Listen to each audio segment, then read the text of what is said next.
Panta Rei. Tout s'écoule. Tout est mouvement. C'est le message d'Héraclite il y a 2500 ans.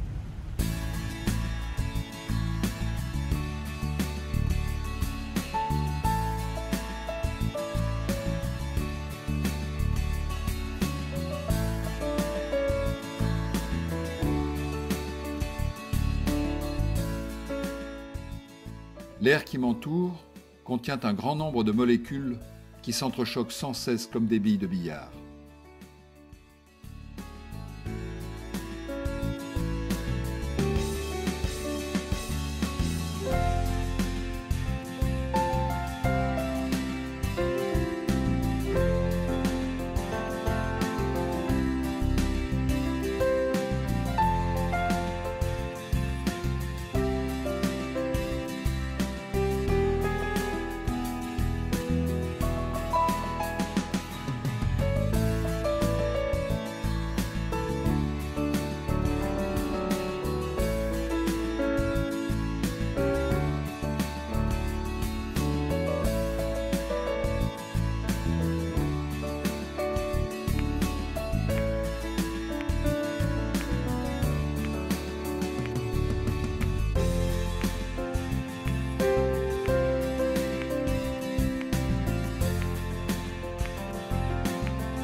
Tout est mouvement. Même mon rocking chair est emporté par la Terre dans sa course folle. Pendant longtemps, les hommes ont observé ces mouvements et peu à peu, ils ont cherché à les prévoir. D'abord les astrologues, puis les scientifiques, et en particulier les mathématiciens. D'ailleurs, beaucoup de mathématiciens ont fabriqué des horoscopes. Prévoir le mouvement des astres et en déduire le futur. Un vieux rêve.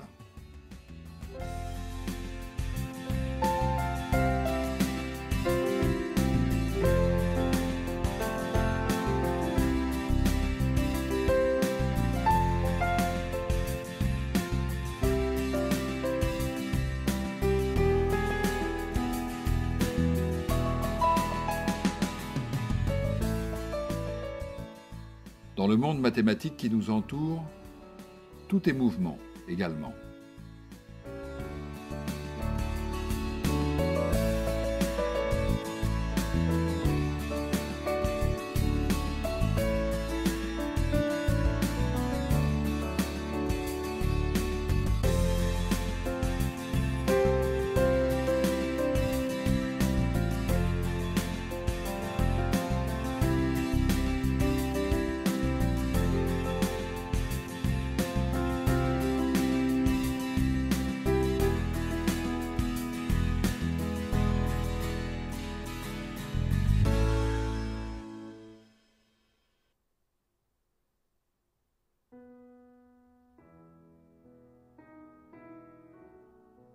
Regardez cette bille qui roule.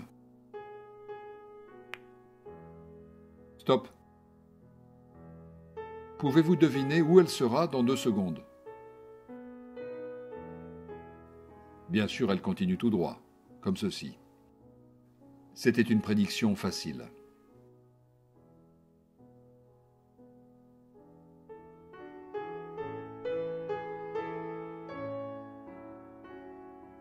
Ici, c'est un peu plus difficile. Stop. La bille va visiblement rencontrer le bord du billard. Comment va-t-elle continuer son chemin? Le mathématicien peut calculer la position future de la bille en fonction du temps. C'est déjà un succès de la science.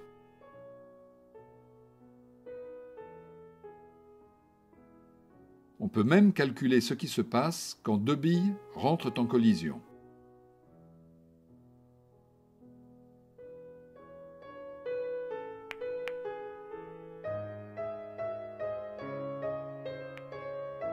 Peu à peu, l'idée du déterminisme s'est imposée en science. Si je connais la situation maintenant, je devrais en principe être capable de déterminer la situation dans quelques instants.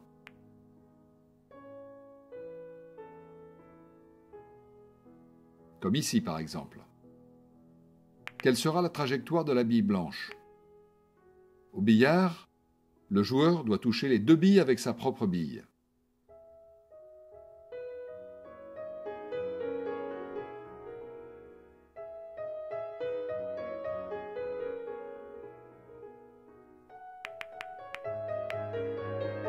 Pas mal.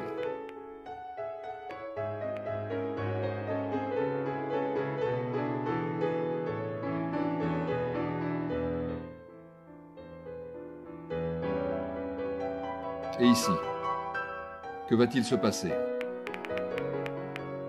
Pas mal non plus.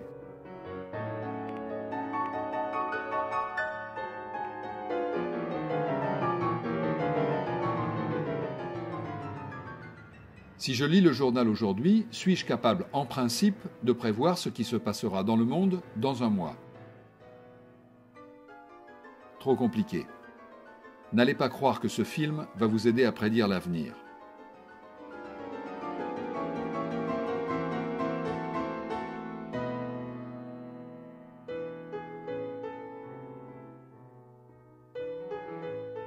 Revenons à notre table de billard, mais déposons 50 billes. Imaginons un billard parfait, sur lequel les billes roulent sans frottement. Quand la queue de billard frappe la bille blanche, le mouvement est compliqué.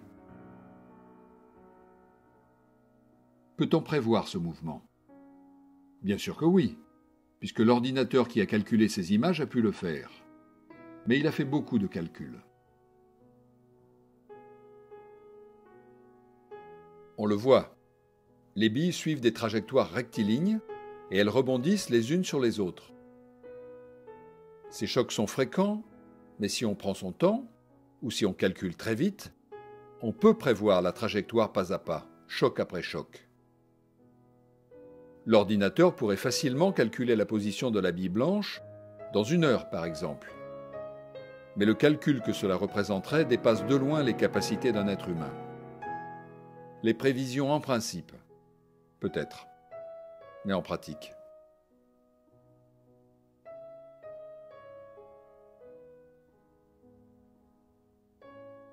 Déplaçons l'une des billes de quelques centimètres. Regardez, les 2 tables de billard sont presque identiques. Seule une bille a été légèrement déplacée. Lorsqu'on lance la bille blanche, le mouvement des 2 côtés commence de la même manière. Mais après un certain temps, pas très long, les trajectoires deviennent complètement différentes.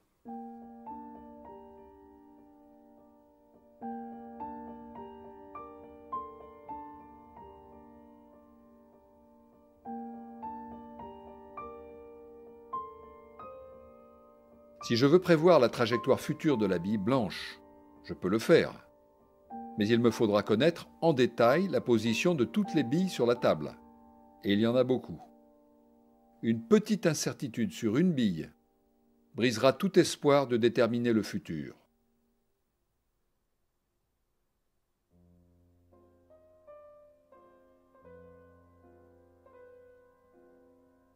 Voici la définition classique du déterminisme par le mathématicien Laplace en 1814. Nous devons envisager l'état présent de l'univers comme l'effet de son état antérieur et comme la cause de ce qui va suivre. Une intelligence qui, pour un instant donné, connaîtrait toutes les forces dont la nature est animée et la situation respective des êtres qui la composent, si d'ailleurs elle était assez vaste pour soumettre ces données à l'analyse, embrasserait dans la même formule les mouvements des plus grands corps de l'univers et ceux du plus léger atome. Rien ne serait incertain pour elle, et l'avenir, comme le passé, serait présent à ses yeux.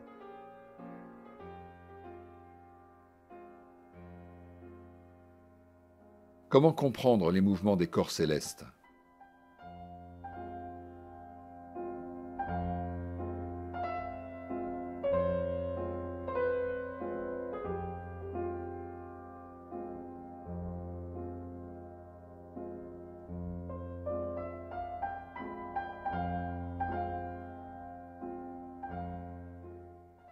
Regardez une simulation par ordinateur d'un système solaire fictif avec 2 soleils et une planète.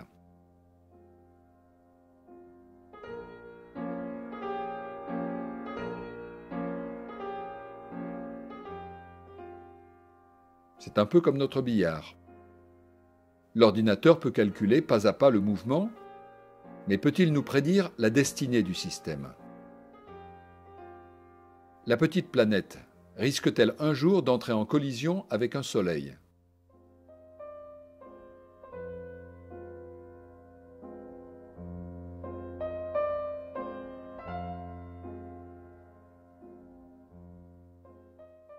Voilà.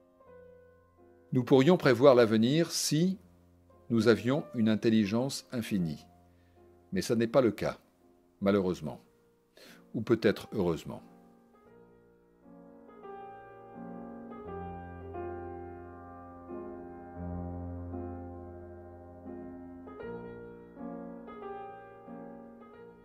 Mais alors, que peut faire le scientifique s'il ne peut pas prévoir? Eh bien, s'il consent à être moins ambitieux et plus modeste, il peut quand même faire quelques prévisions bien utiles. Il faut pour cela revoir notre point de vue sur le déterminisme. On ne cherchera plus à prévoir la position future d'une bille au milieu d'un nuage d'autres billes, mais on cherchera plutôt une probabilité.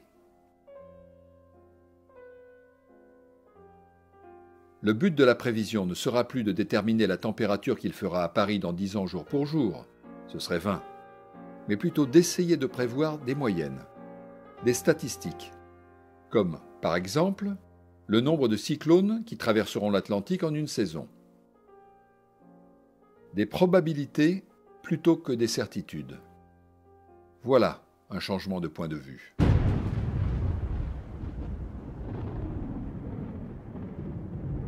Entre la théorie et la pratique, il y a tout un monde.